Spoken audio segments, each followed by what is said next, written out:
can't stop me now. Listen to me now. I'm lasting 20 rounds. And if you want me, then come on get me now.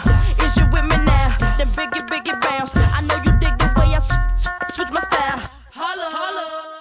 Hello and welcome back to the What the Falk Sunderland review show. For the first time in, I believe, 45 days, Sunderland were able to field a striker. However, it was a midfielder that we had to thank after Elliot Embleton's second half equaliser ensured we left Luton Town with a well-deserved point in our back pocket. As I say, it was an excellent point, and myself, Brad, Dave and Michael Bowers has returned to review the game and all of the talking points of yesterday's match, which will hopefully be a nice start to your Sunday morning by the time you get stuck into that. But firstly, though, we'll introduce Dave Lawrence. Dave, how are you, mate? You okay? Yeah, very well, mate. Thanks. Nice to be introduced first, like it should be. But you know, all pretty good. Stop the rot, and yeah, good Sunday, I think.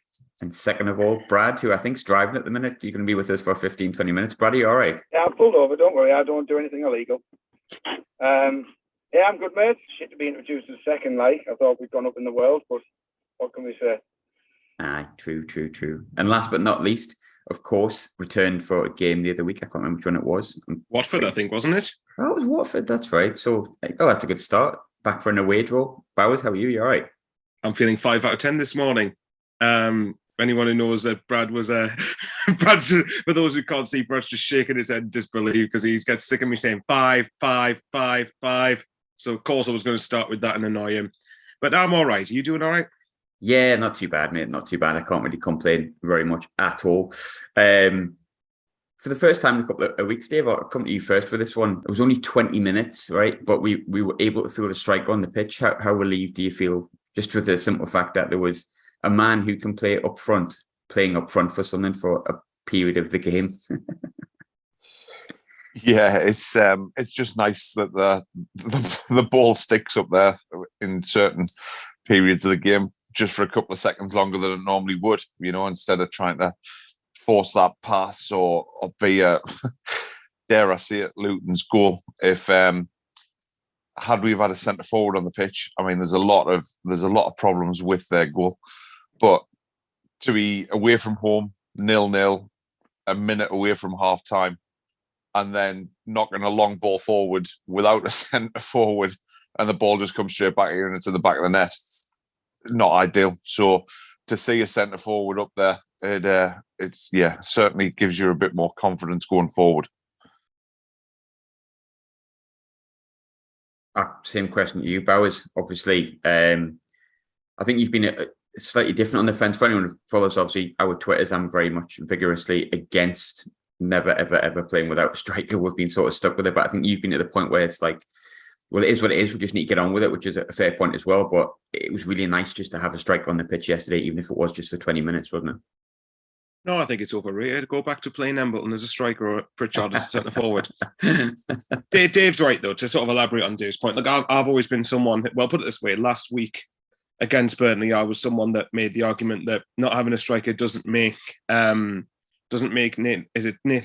Diallo or whatever his name is for Burnley get a free Nathan header in the 6-yard box. But there's no doubt that if you have an out ball to stick the ball to up front, then the ball just doesn't keep coming back at you like it has done. I mean, at Watford, I noticed it. And obviously yesterday in parts it was similar. And obviously, yeah, I mean, I'm pretty sure that anyone's going to be missing not having a striker. And I think on the whole, Sunderland have actually done quite well, considering that we haven't had a striker for the last, 2 months. But I think with Sims coming back, I think that's a pretty big thing, because even though we know he's not Roscoe, we know that Dave absolutely, everybody loves him, but Dave especially loves him and adores him. But Ellis Sims, you know, he's at least someone that the ball will stick to, and you could tell when he came on. I mean, I know you want to get into the game later, but when he came on, you could definitely tell that we felt his presence up there. So I've always said you've got to get on with what's happening. We can't, because obviously I'm someone who's grown very, very, very bored of people saying we don't have a striker. Oh, we've conceded a rubbish goal. We don't have a striker. For me, that shouldn't really be the excuse for every time we don't win a game. But I'm not denying it. It has been a factor. So it's nice to actually finally see someone actually come back and play up front. That's actually meant to be up there. Yeah, it just felt like there was a focal point for 20. I think we played better second half, which we'll get into, but I just think it's been such a talking point. It was so nice to have someone back on the pitch. But Brad, before I move on completely, me and you have been advocates for playing strikers Thankfully, one of them's fit. We looked a lot better with one up there, didn't we? Even just for that 20 minutes, Brad. Yeah, you could see as soon as he came on, we just had a different outlet. People could actually, for the first time in God knows how long, was it 40 odd days? I was still employed by Nissan last time we had a strike on the pitch. I can't believe it's only been 45 days, by the way. Like, I looked at it for the intro and I was like, 45 days? Has it not been 445 days? Like, but that's the nature of this league. There's that many games that come thick and fast. There was even an international break plunked in the middle of there, and we've still missed them for like 9 or 10 games, you know what I mean? But it was nice not just to have the striker, it was nice to see the players being able to play in their natural positions and do their job, which second half showed we were the better side. I mean, I'm on the opposite end of Bowers when he was saying, did we miss a striker for conceding these goals? Possibly, yeah, because the some of the goals that have been coming in is where Ross Stewart and Ellis Sims would be. And then last week, conceding 4 goals because we were so deep, we had nothing to hump the ball to. So it was nice to see. Even if Sims wasn't trapping the ball fully, he was just being able to hold it for that 1 or 2 seconds to bring someone else into play. And that's what excites me now, that the players can now play in their natural positions and see how we go from there. I think we're nothing if got balanced on the show. We've had 2 opposite ends of the spectrum and me sitting right in the fence getting spelt to my arse, which is my job, I think. Dave, coming back to you, obviously, moving away from the striker situation, I think one thing that was quite prominent on Twitter, which I personally fully agree with, I think it was, I can't remember who it was, but some people were talking about it. Embleton got the goal again yesterday. Loads of chat about Embleton being one of our most underrated players that we probably don't love as much as we should. I personally agree with that. He got 7 goals last season, 8 assists. He had 2 goals in the past couple of weeks. How much do you rate Embo, Dave? Yeah, I think we'd said, was it the first game after we didn't have a centre forward, maybe the second game. Embleton played almost as the false 9, and he got took off after about an hour. As you just pointed out, Preston, and I thought he looked like our main goal threat. His movement was quite good. And do you want to know something? There's almost a case to say that because Pritchard's a senior member of this team and he's important, he's a very good player, but I dare say that Embleton playing either side of him is because of Pritchard's reputation. When I actually think that Embo could probably do a job in there. And a very good job. I think he is underrated. He's got both feet. He's direct. Okay, he's not perfect, but how many footballers in the world are perfect? He's certainly got a desire when he's on the pitch to close down. To Ross Stewart. Yeah, fair comments. I was waiting for that. I was waiting to say that myself. So. Yeah, I've got a lot of time for Embleton. I think he's certainly, considering there was murmurs of a move away at last game of the season. Sorry, last day of the transfer window. I think he's got a job to do for us, and he's another one. He's hungry. He's young enough to progress with us. I just like he's got a bit of a chip on his shoulder. I'm all for him, to be fair. I don't mind him being underrated. That works for me. If everyone else thinks other players are better and Embo sneaks in with the goals and assists, and that's fine. Bowers, same question to you. There was a discussion yesterday, actually, I think, about is Embo better than Dan Neil? I think they're different players in some ways, but I understand the comparison. But I do think Embo's really underrated. Are you kind of in agreement with me on that, Bowers?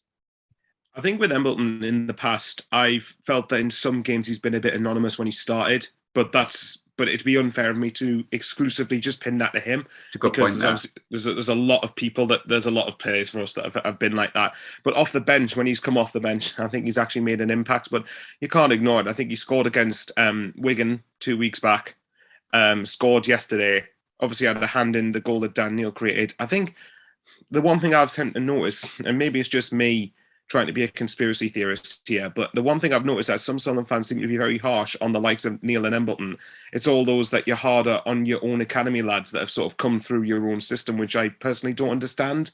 I don't get the mindset behind it unless you genuinely think they're not good enough, which is fair enough. Everyone's got their own opinion, but yeah, I think Embleton's got nice little bits of technical equality that do definitely help us get a few yards up the pitch, as simplistic as that sounds. And obviously, if you look at the goal yesterday, I mean, his goal again was similar to the one against Wigan. He was in the right place at the right time and hit it first time when the ball's coming at him. So I don't mind. Like you said, I mean, if Embleton's underrated, then it means less clubs are going to be looking to sign him. So maybe long may that continue, I suppose. Yeah, absolutely. I kind of find Embo just gets allowed to get on with whatever he does, which is maybe where I'm seeing the underrated stuff. But I do think that Daniel does get a rough time. But to be fair, Brad, come to you with that, with Daniel and Embo. Daniel's a few times turned into danger, and he did it again yesterday. I really, really rate Daniel. I really like him. I think he's got bags of potential. I think you made a point, obviously, in the chat, Brad, that Daniel has probably got a higher ceiling than Embo, but at the moment, Embo's better. I agree with that 100%. But Daniel went off at half-time yesterday, and I'm not saying let's drop Daniel, blah, blah, blah, blah, blah. But he came out the side last year, and it's benefited him. He came back and played quite well. I think maybe time, because now that we can play centre forward, take him out for a bit, maybe put Embo in the deeper lying role potentially, or maybe even just put someone else in completely, Brad. Yeah, I would agree. Touching on what you're saying about Embo quickly, it's the only time I'm ever going to compare Tony Mowbray to Pep Guardiola. But Pep Guardiola has a team of what he likes to call finishers, people who come on to finish the game. And I think Embleton's our perfect type of player for that. I think he's brilliant when other players, like the other team, are starting to tire, because he just stretches them. But coming back to Dan Neil, yeah, I think a break maybe would do him good. I mean, when he got his suspension, albeit it was only a 1-game ban, I think he came back and he was a different player again, just after 1 game sitting out. I mean, there is now Sims has had his 25, 30-minute run out. There's going to be called something to be starting on Wednesday night. Whether he does or not, I don't know. But I think Dan Neil could be the one that you see make way. And it's nothing against Dan. He's still young. We have to remember he's a 19, 20-year-old. 21, I'm not sure. He's 21 the oldest, I think. He's 20. I actually weirdly went through our players' ages yesterday. I don't know why I did that and why that's coincided with today's podcast, but he's still only 20. The amount of players in our team that are like, I mean, Bailey Wright's only 30. I'm 6 years older than Bailey Wright. That's absolutely terrifying, by the way. But you look at it. I mean, he's gorgeous, and I'm definitely not, which is fair play. Leon Diaco's still only 20. Yeah. Well, I'm going to contradict myself on there, because I say Dan Neil's got a lot of growing to do. It's only his 2nd season in professional football. But Leon Diaco, for me, no, I'm not having it, to be honest. I know he got in a couple of good positions yesterday, but his end product was appalling. Like Dave said, he's got to go across the keeper when he's hit the post. He's got to go across him. He'd be class in League Two, I think, Diaco. I think he'd be class in League Two. He's proper League Two. He's dead exciting, gets in the right place and just fluffs up. But the times he scores, it like Crew last season, it looked really good. But I'm going to speak to a couple of pals at Hartlepool and see if they fancy him on loan, because I think he'll do the job for them. But yeah, I think, like, going back to Dan, he's still young. It's only his 2nd season as a professional, really. It's his 1st season in the Championship. Bring him in, bring him out, and it's going to help him. Like we're saying with Lee Johnson, he just ran him into the ground, and it hindered him big time. So he missed the large chunk of last season, the last third of the season, maybe. He missed because Lee Johnson had nearly fucked him. So if Tony Mowbray can see that, and I mean, Alex Neil done it. He brought him on now and again, and he gave him the start of the season. So if Mowbray can manage him right and take him out for a game or two, I know the World Cup break's coming up, so he might think he'll use that as the break, but just take him out of the game. Like, I know everyone's going to have a break there, so it's not really a break on Dan Neil. Take him out, give him a break, and bring him back in, because we all know he's got the class to do something. But he is starting to show again that he's got an error or two in him, a bit of naivety. So yeah, I agree. I'd probably take him out for a little bit. Yeah, and I want to make it explicitly clear, I think, across the board here, I think I'm speaking for all of us, we all rate Dan Neil. But you look at Nathan Broadhead, who's 25, the manager at Wigan is managing him at the moment. We didn't manage him very well last season, hence why I kept breaking down. Sometimes when you don't play regular football, your body does need to get used to it, and he is only in his 2nd season. On the Tony Mowbray situation, I like Tony Mowbray. Again, I'm going to say that I'm completely comfortable with him, but I find it really funny that, like, Alex Neil's after-match interviews would be about 2 minutes, and whenever it comes up on SFC's Twitter, I'm like, oh, 6.5 minutes again, Tony. 6 minutes, isn't it? It's happened like 3 or 4 times. Do you know what he strikes me as? Do you know when you used to go to your granddad's? It's like, because you had to go like your granddad as a kid, and you had to go at the weekend. And for the first hour, it was fine. You were getting on with your granddad really well. Then after about 5 hours, you go, that's great, granddad. Cheers, mate. I just want to play FIFA, or do you want to play on my PlayStation or something? Thanks for that. Cheers, mate. But on a serious note, I really like Tony Mowbray. I know there's a few people questioning certain things at half time yesterday. I think it's far too early to judge him at the minute. And I think what he has done with it, as hamstrung as he's been, it's fine. So I'm comfortable with him. I think that's a really quick conversation for me, that one. Dave, I'll come to you with this one. Diallo, the reason I segued into Tony Mowbray was because he was very, very full of praise for him. I think most people seen a lot of positivity from Diallo yesterday. He dropped into central midfield at one point. I really like Diallo, and I know there was a few people on Twitter, people who I really like and get on with, and are 100% entitled to that opinion, mentioned that they felt like his work rate wasn't quite there. I'm like the opposite. I think he works really hard. I think he absolutely works his knackers off, to coin a phrase. And I think he's obviously a very, very talented lad. But Dave, Diallo looks like he's starting to bring stuff to the team. Are you in the same opinion? Yeah, definitely, mate. I was impressed with him yesterday, in part because I love a footballer who wants to get on the ball and make things happen. And I feel very much, I think it was in the second half, we were still 1-0 down. And it was possibly, he took the ball, he basically bullied Luke O'Nien off the ball. He's like, get out the way, I'm going to do something with it. And the drive and the desire that he's got on the ball to make something happen it's something that's going to benefit any team. It's as simple as that. Yes, of course, he's got to make the right decisions. He's got to do, he's got to make the right decisions at the right time and stuff like that. But again, I mean, what is he? 20-year-old, 19-year-old? It's 12. He's definitely got something, and I think we can see. Listen, his run of games to start with we've tried using him through the middle, and I think you can see the main part of his game, and probably the reason that he was signed for £20 million. It's pick the ball up deep and it's run at players, and that's definitely his strength. So yeah, I think he'll only get better, and I can see him going from strength to strength with us, to be fair. Brad, you have to be away after this one because you're doing something footy or something. I don't know. Something you do something outside of podcasts. You're going to ride some bulls. Brilliant.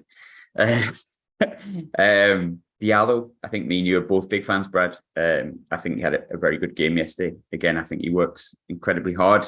I think he's a real asset. I'm delighted that obviously he came out the stadium last week with a protective boot. I'm pleased it was precautionary because obviously he played fine yesterday. I think he's bringing a lot to the team now. Brad, do you agree? It's trimmed in black, but I'm not going to go and ride some bulls, and I am a striker. I was going to call myself up to Sunderland at one point. I had this conversation with a friend of the podcast, Danny Collins. I'm the opposite opinion of Diallo. I don't think he's my friend anymore. He is, don't worry. No, because I told him that the Mick McCarthy team was shite and he did well to get up and he hasn't spoke to us since. Sorry, Danny. I was of the different opinion. I thought he was busy, and I even put it in the group yesterday in the first half about the changes I'm making. Dave did make a good point. He was doing okay. I thought at times yesterday, yes, he was busy, but he was just running into nowhere. He made one or two good things happen, but sometimes I think he was a little bit careless on the ball. But I don't want to come down too hard because the amount of people that I've seen giving him praise, I think I was wrong. I might be wrong. There is something there. Me and you know that we've watched Rangers, although he didn't set the world alight at Rangers. There was always something there, and you don't get. You're not a £35 million player because you just become shite overnight. The free kick was good. He tested the keeper. I know you was chatting in the group, and I'm not even looking because I can't be arsed. I thought he was okay, but I've been a big fan of him in recent weeks, so it might have just been something I've seen that's a bit different. Maybe his expectations, from my point of view, were a lot higher than I seen yesterday. So I'll let you talk, and it's going to be awkward silence because you're having a little chat to yourself. This is the worst Thank part. goodness the podcast can't see the chat, by the way. I know, Jesus. Cheers, Brad. Oh, you've ruined it now, man. Right, lads, I'm going to have to shoot anyway, but it's been a pleasure. I'll listen to yours where you give people 5 out of 10 or 4.9 and 5.1 because your crack's awful.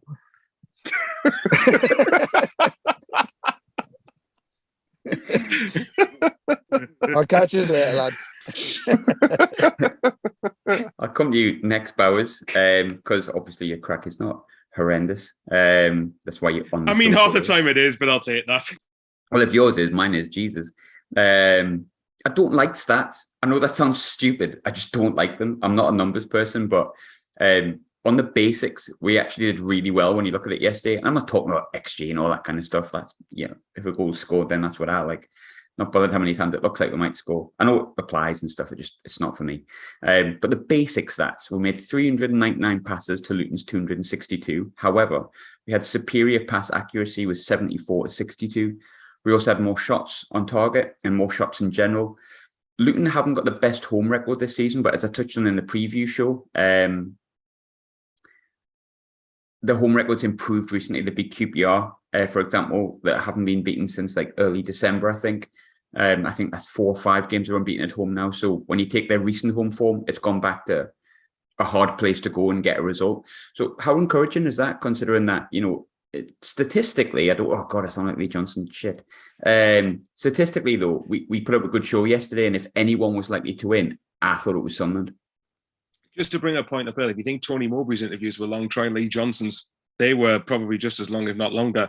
So, yeah, I agree. From a statistical point of view, I think I didn't know those stats, so you just mentioned them. And I'm usually someone who likes to look at different results. But I think across the whole, the performance was good. I mean, even in the first, just to quickly touch on Ahmed Diallo there, I'm with you. I like him a lot. I think yesterday, I slightly disagree with Brad. I thought yesterday he was looking to make things happen on the ball every time he got into the right flank, hit the post once.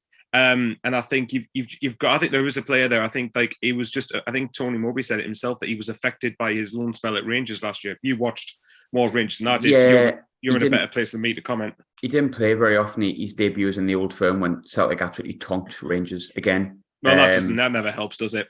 No, and it's like I think he either scored on his debut and his second game was against Celtic or vice versa, but he never really got going in a Rangers team that struggled but did well in the Europa League, and obviously he wasn't part of that squad, so I can understand why he would have been affected by it. Absolutely. Yeah, so I think a bit of patience is required with him. I think Diallo's getting better in each game personally, but to sort of get the point that you're on about, look, we know that Luton. This is Luton's 4th season now, isn't it, in the Championship? So they've established themselves well enough. I did like Tony Mowbray's comment when he said, as Sunderland AFC, we should be looking to come to Luton and win.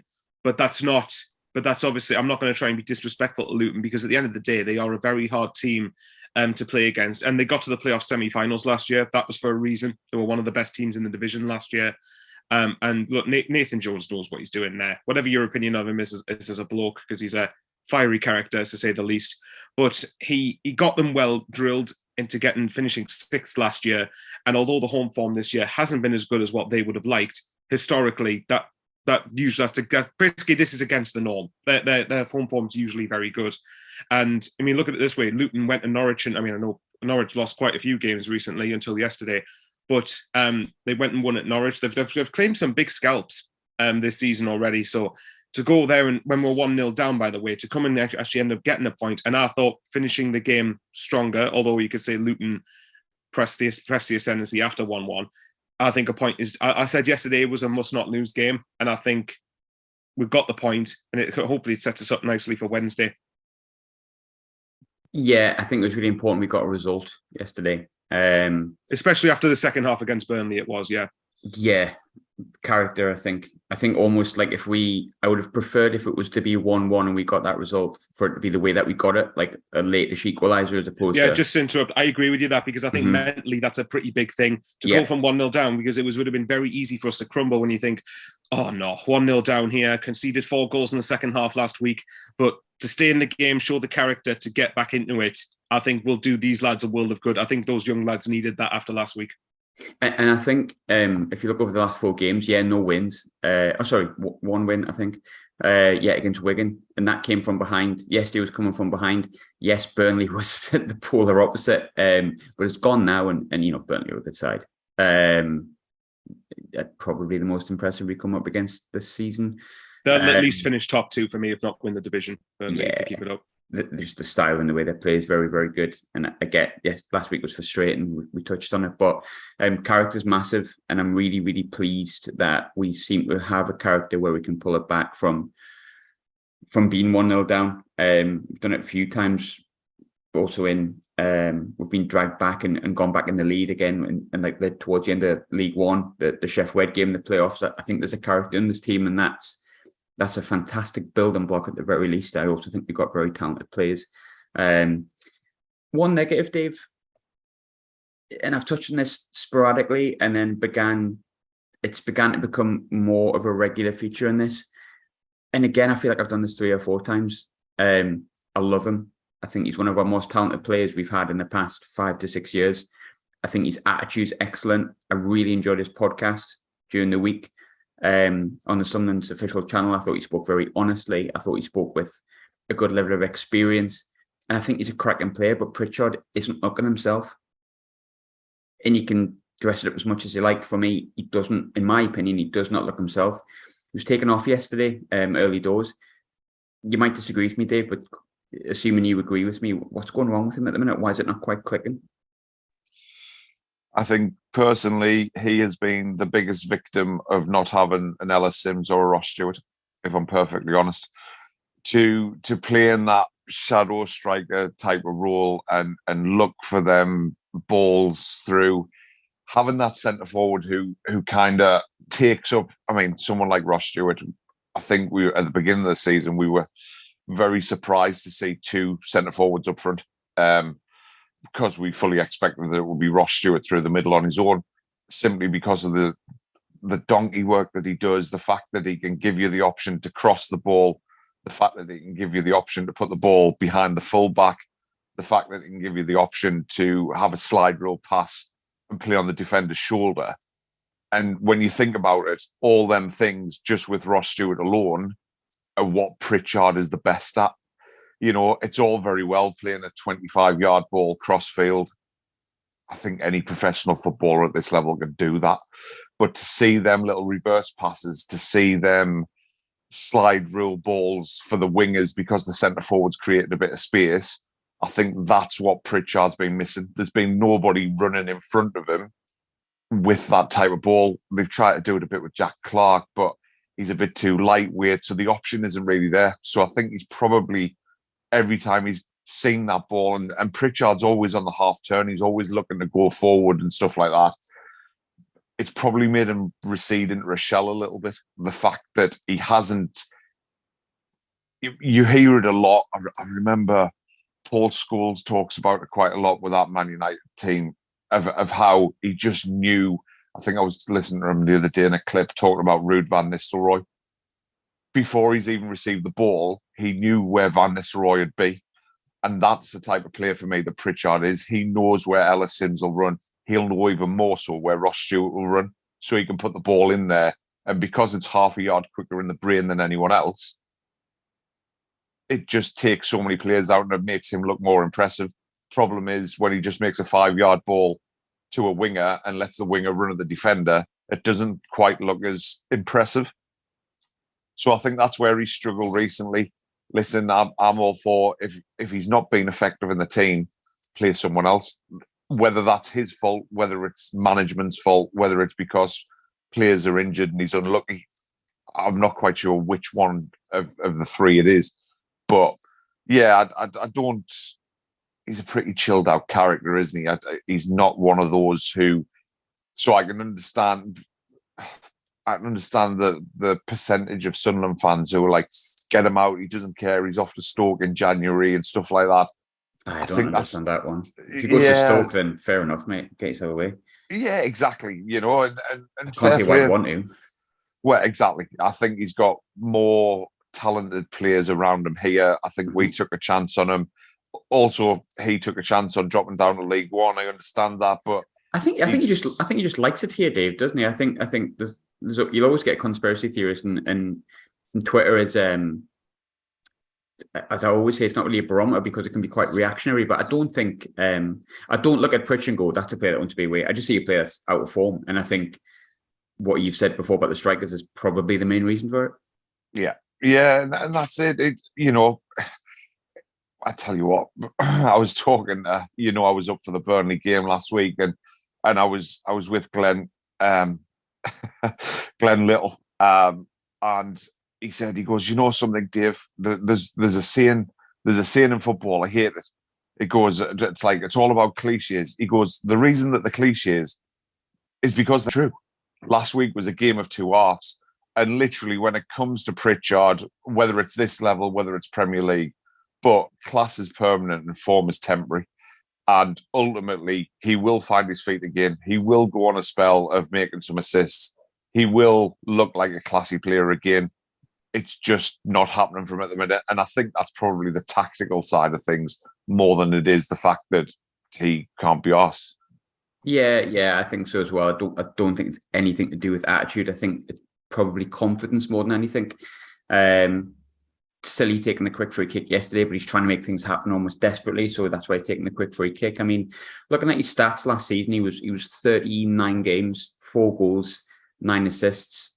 Assists, fine, perfect. 9 assists is decent. Maybe in should have maybe been more. One of them was at Wembley though, so he's forgiven for that. I think I would have liked to see more goals from Pritchard last season. Bearing in mind 2 of them were direct free kicks, I think, against Cheltenham and Wimbledon. I do think he needs to add goals to his game. I think that is a flaw to Pritchard. He's got no goals this season. He's only got 3 assists. 2 of them came against Bristol City. He does need to impact the game more, but am I saying that he doesn't impact the game because he's crap? Absolutely not. I've said it a few times. I think there's a lot of players in this team that have raised standards in the fan base because of their own talent. Pritchard's, I don't want to say a victim of it because I don't think he's a victim. But we've seen what Pritchard can produce. We know better can come from him, and that's because we believe in him, not because we want to berate him. So I'm confident he'll come back as well. I think things are just not clicking from at the minute, but I think that cliche you used perfect, and I'm going to agree with it. Bowers, I think you're quite a big fan of Pritchard. What's your thoughts on his form at the minute? I'll make a comparison here. If, say, I can't believe I'm comparing the two of them here, but Pritchard and Diallo is an example. And I'm someone who thinks that Diallo is just bang average. I don't think he's terrible. I don't think he's great. I'm just meh on him. I don't really have an opinion on him. But Diallo, for me, last day I thought he had a semi-okay game, but that's because the standards that people expect of Diallo is that low, that looks all right. Whereas with Pritchard, I think I agree with you, and I'm gonna use it. I think it's a victim. I think he is a victim, or at least he's kind of suffered from the aspect that people expect higher from him. And by the way, he expects probably higher standards of himself. You can tell just in his body language. You can tell the way that he sort of speaks. Oh, cheers, Dave. Honestly, I'm thinking of the way that Pritchard expects higher standards of himself. He's played in the Premier League before. I mean, I think last season aside, has he not predominantly been in the second tier or above in his career when he's been in England anyway? So I think that I agree with Dave. I think that his form, it is just that's all it is. It's form. And I do agree to an extent that he has suffered from the fact that we haven't had a striker in place for nearly 2 months now. So I think the best way for me to judge Pritchard would be in the next few games if Ellis Sims does start a couple of them or play a predominant role in the next 3, and then see if Pritchard, well, obviously A, stays fit, but B, see if he does impact the game the way that he wants to. Because I agree, I think he's a very classy footballer. I mean, I think I've seen enough from him to suggest that he's easily a championship level player. And I think he will contribute over the course of the season. Again, it's just simple standards. That's what it is. And in a way, that's a good thing. You want the players to be held to high standards. We don't want to be dropping to the point where, I think you said last week, for example, that we can say Burnley's top of the league and all that, but you want our standards as Sunderland to be better than that. And I agree with that.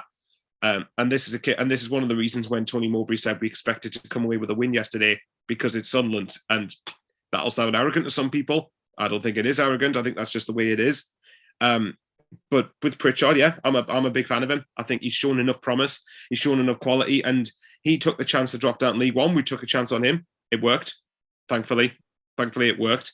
So I think he will get back to his best. There is definitely a player in Pritchard there. I think a lot of people just, again, Twitter is not the barometer. You think some people will think it is because it's very reactionary, as you said. But some people just confuse not being on form for can't be arsed or don't give a shit.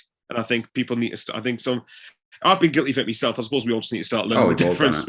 We've all started to start learning the difference between them. Pritchard is just off form. That's it. He's a good player, and he will show it again in the future. It's just that we've set standards higher than this for him. He set standards higher than this for himself for him. You can tell how frustrated he is with his own performances recently. Yeah, I put my house on him not going to Stoke in January, if I'm honest with you. Well, we'll see about that one. We put a house on someone else not going to Stoke, and look how that turned out. To be fair, I panicked the minute he missed the press conference, but pleased to see it's working out well for Stoke. Pleased to see it's working out well. It's okay. Oh, yeah, definitely. Don't worry. Pritchard went on a podcast in midweek, so he's staying. It's fine. I've decided. Yeah, he'd be fine. He'd be all right. I'll stay with you, Michael, on this one before we go to the final question. But Bailey Wright, we banged on about me, Brad, Dave. Actually, just me and Brad banged on about last week with Bailey Wright coming back in because we weren't winning headers in our own area or corners. We weren't scoring from headers. Or corners or set pieces. I agree. Yesterday we failed to keep a clean sheet with him back in the team in a back four alongside Danny Bart, which is I think 5th game without a clean sheet. However, do you think heading into the midweek game against Huddersfield and Cardiff at home, playing 4 at the back with Bailey and Danny Bart at centre half will yield one in the next 2 games? I would imagine it depends because the one thing that would slightly concern me, it's a slight concern, is that there's not much pace in that. They're not both the quickest of centre backs, but I think if I was going to play Bart and Wright in the back line, I would probably prefer to play in a back 3. But again, who have you got there that could play? 09, Sirkin, combat that with someone that's got a bit of pace. But for the next few games, yes, I would. So I've just contradicted myself there. But I think I'm a big fan of Bailey Wright. It's no coincidence that last season when he had a run in the team, and especially under Alex Neil, as much as I begrudgingly have to admit it, we kept a number of clean sheets, and that was ultimately the big factor in why we got a factor in why we got promoted. Obviously, the Championship's a different level to League One, although so far I haven't seen it yet. I have to be honest. But Bailey Wright, I think he's a good enough defender at this level. Obviously, yesterday conceding right before half time was disappointing. But obviously, I think it came down. I don't think it came down Bailey Wright's side. I think, well, apparently there were suggestions that Danny Bart was fouled in the build-up to that, but we'll not go on about officials again because we know how useless they. He 100% was. I watched the highlights back again this morning. He gets almost kneed in the back of the bloody calf. In which case, get VAR in here. Actually, do want VAR. There's that much money in it. I mean, I didn't want to go into refs too much, but you know what? My simple. Well, you can blame me. I brought it up, so it's fine. You got to feel safe. My simple answer with this one is there's so much money involved in getting out of the Championship or falling out of the Championship that if they can't afford VAR at this point, then they've got to be asking themselves why. Yeah, no, I agree with that. And you got to look at it. I mean, Burnley, Watford and Norwich will already have VAR installed in their grounds. The teams that have been in the Premier League the last couple of years will already have VAR in place. So, I'd like to think we should be able to afford it in the Stadium of Light, but there's faults with VAR, but I mean, just quickly on the officials. I mean, the state of the officials is just horrendous. It's not any better than League One, and it's not just us. It's costing a lot. I bet you it'll cost a lot of teams. There'll be other fans on other podcasts like this that are saying exactly the same thing. And if it's not getting solved, a team will suffer getting relegated or failing to get promoted on the back of one of these decisions. Did you see the decision at Burnley yesterday? Reading got Tom Ince running through, clean to and goal. I think it was actually Nathan Teller. I could be wrong. Don't quote me. It was a Burnley player, one of their wingers, I think. Just takes him out. No penalty. It's the most stonewall penalty I've ever seen in my life. And then Burnley got to the other end of the pitch and score.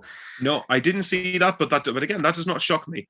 It does not shock me with the state of officials in this league. And I'm someone who does not like to blame officials because you want to look at your own performance. But at the end of the day, we say this. It's like what people said with the striker. We say this about the officials because it's fucking true. This needs to be sorted. Something's got to be done about it. And if the officials need help, give them bloody help then. God, I've managed to turn this into a 5-minute rant about officials. I can't have forgotten what your original question was. But Bailey Wright, I'm a big fan of. Everyone knows that. Everyone knows how much I suspect you came to me with the clean sheet question because you know how much I'm a fan of keeping clean sheets and not conceding goals. I think obviously it is a slight concern that right. I expected us to concede more goals at this level. I expected us to not keep as many clean sheets as I would have liked. Not keeping a clean sheet at this level doesn't annoy me anywhere near as much as what not keeping a clean sheet in League One did. As much as I know Dave historically hated it when I went on about clean sheets because he's all about gung-ho, score more than the opposition, which obviously to an extent you do need. You need the ability to do that. But I agree with you. Now remember your original question. Yes, I do think with Bailey Wright and Danny Bart in the back four, with the games we've got coming up, I'd be disappointed if we didn't keep at least 1 or 2 clean sheets in the next 3 games. So naturally, we'll probably win every game 2-1, but I'll still be disappointed that we didn't keep a clean sheet. But I think with those 2 in there, I think we'll be all right. Conceded 21 and 17. It's not great, but it's not as bad as. Bear in mind, 4 of those were in 1 game, weren't they? Mm-hmm. But yeah, I do get what you mean. We do need to be a bit better defensively, I think. Yeah, me too. I think Billy will help fix that. Dave, I'll come to you with sort of the final question. Well, I'll come to you both really, but I'll come to you first with it.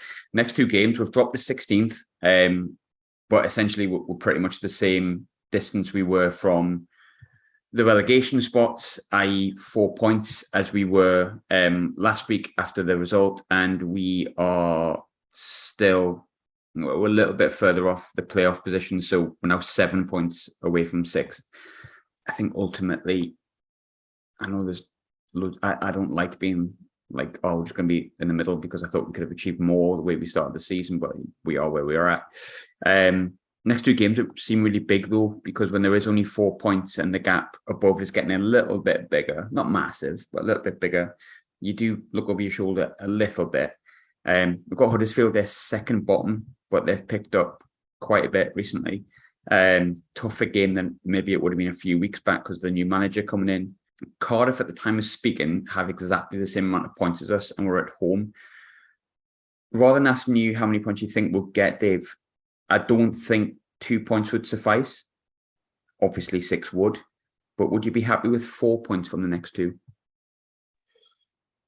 Yeah, definitely. I said when we were doing predictions in before the season that we would have constant little mini runs of defeats and unbeaten runs, and I think this is probably the start of a 4-game unbeaten run. Huge statement. Absolutely going to bite me in the arse. Do you remember last year when you said we were going to absolutely hammer Lincoln and Chris Maguire was going to do nothing and he bagged in a hat rack? I do remember that. Funny enough, I was thinking that. Yeah, how did that go, Dave? Yeah, the great thing of putting yourself out in the public eye. It's brilliant, isn't it? But yeah, no matter what the sequence of results will be, I think we'll beat Huddersfield. I don't think Huddersfield will be able to deal with how we play football personally. And again, I haven't watched them. I haven't seen many highlights or anything, but I'd imagine they will try and keep it as tight as they possibly can and then hit us with set pieces and stuff, which is where Bailey Wright's going to come in useful, even if it's just his organisation skills. Cardiff, I think, will be a little bit tighter, but I think we'll sneak a win there as well. And then the Birmingham game. Birmingham are a funny old team. But again, I can see us going to St Andrews and getting a draw quite comfortably. So that's how I see the next 3 games going. I think ultimately, and the great thing about it is, for as much as it's going to be frustrating at times, I think the fact that we can now see the brand of football that we play and the philosophy of how we play football, that's what you're going to get week in, week out, without fail. The players that we sign are going to come in and fit that mould. And it's quite nice.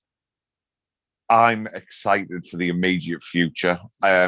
This year is a learning curve. I still stand by the fact that I think we'll finish about 10th and have a flirt with the playoffs at certain times of the season.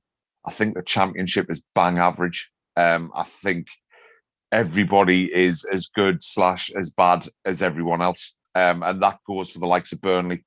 Burnley have probably got a bit more experience and a bit more mental know-how, if that's what, and I think that's what distinguishes them for the rest of the league. Again, they proved it yesterday, 1-0 down at Red. They've won 2-1, albeit by the sound of some dubious officiating, to say the very least. So, yeah, I'm really excited because I think in the next 2 years, if we keep this squad together, I think we'll be ready to have a good go at it. And I like the way that we play football. It's expansive. It doesn't lend itself to keeping clean sheets, unfortunately, for certain people. But I do think we'll score goals wherever we go. You know, Vincent Kompany, through his own admission, turned around and said, Sunderland have put us in a place this season that nobody else have.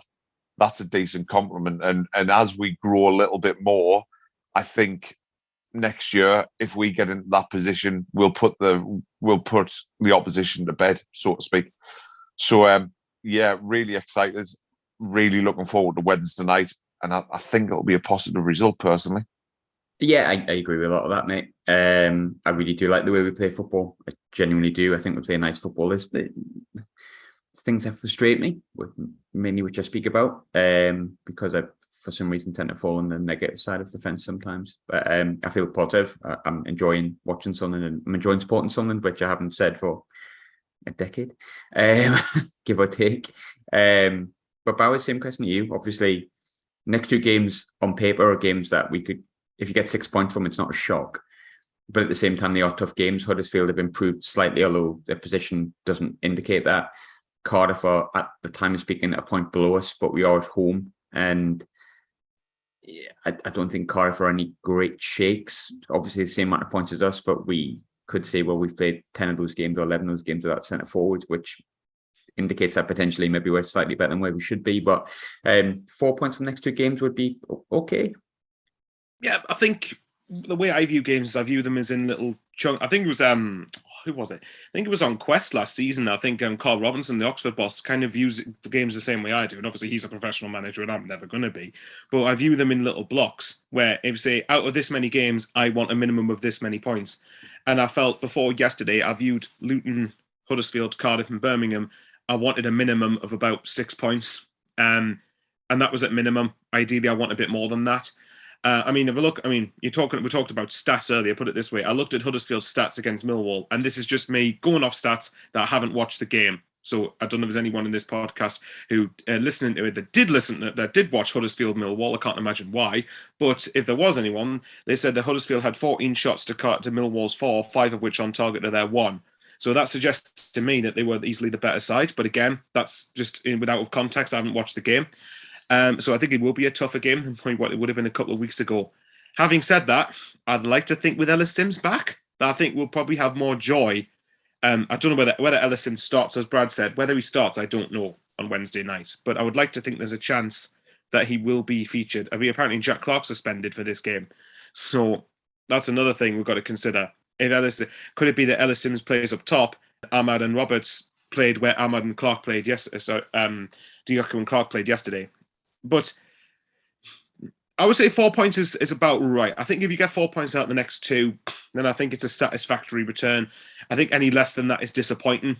I think 2 points, I agree with you. I don't think 2 points, while it's not disastrous, I don't think it would totally suffice. I think we need to be winning at least one of these next 2 fixtures. I think we're capable of winning at least one of these next 2 fixtures.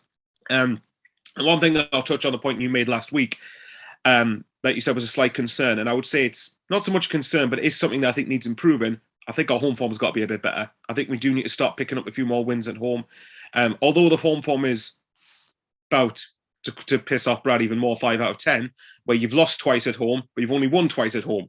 So it depends which side of the spectrum you fall on. I think we need to be getting, if we can try and get a win against, even if it's a draw on Wednesday night and you beat Cardiff, I think that psychologically that's a good thing. I think the next 3 games, I know you've asked about the next 2, but fuck it, I'm going to say it about the next 3. The next 3, a minimum we should be I'll be disappointed with any less than 5 points, a win and 2 draws. I think that's if you get that, then I think that's acceptable. I think any more than that is better. Any less than that is disappointing.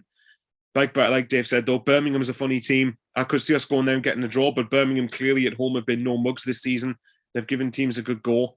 But yeah, the next 2, I don't see us getting 6, even though I think we are capable of getting 6. But 4 points, I think, is probably a good amount, a good tally to come with. 4 points from the next 2, I would take that if I was offered it.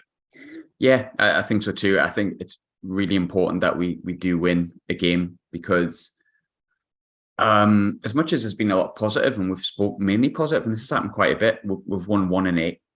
there's reasons behind that, but 1 and 8 ultimately is all that matters. We need a win out of that, and I think that's why I looked at the 4 points rather than the 3, because I think if you look at 3, that means we lose either at home or we lose to Huddersfield, who are second bottom, and I don't think either's. I don't want to say any result's unacceptable in this division because anyone can beat anyone, but I don't think it's a positive on the current run. It's not ideal though, is it? If we lose one of the next 2, it's not. You could do. I think we could do better than losing one of the next 2.